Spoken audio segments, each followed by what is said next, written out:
the US Federal Reserve has cut interest rates by 0.5 percentage point overnight and told the market that more reductions will follow in the coming months. Joining me now is our business reporter, Edward Boyd. Ed, what does this mean for Australia exactly? How's the RBA going to view this? Well, it's going to put pressure on the Reserve Bank, Laura. Remember, the US Fed's the most powerful central bank in the world. They've just cut rates by 0.5 percentage point because they're getting a little bit worried about the slowing economy in the United States. Cutting rates is a way to stimulate the economy, get people spending money again. So for our central bank, the RBA is about 6 months behind the US Federal Reserve. So expect to see some rate cuts here around February or March next year.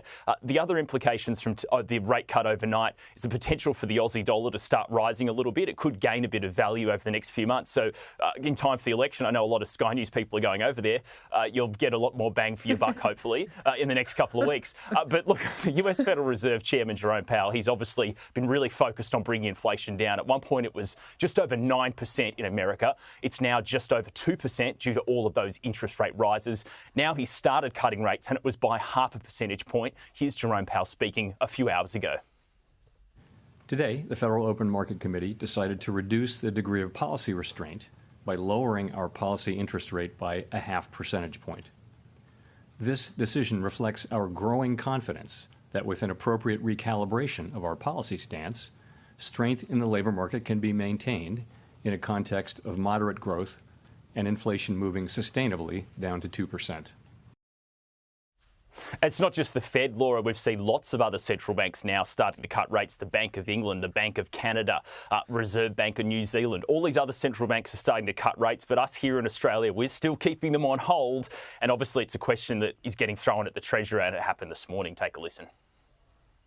The global economy is a pretty uncertain place. That's one of the reasons why we're seeing these rate cuts in places like the US.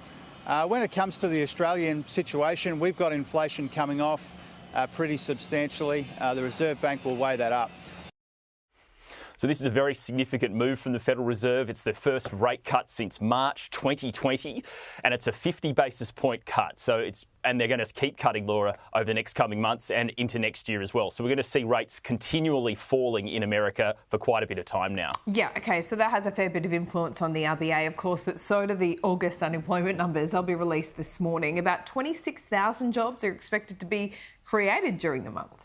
Yeah, pretty good number for job creation. But right now, with our employment market still being pretty tight and with still very high levels of migration, extra people coming into the economy and wanting to find jobs, we're going to see the participation rate. That's expected to still remain close to record highs. That's a percentage of people either in work or looking for work.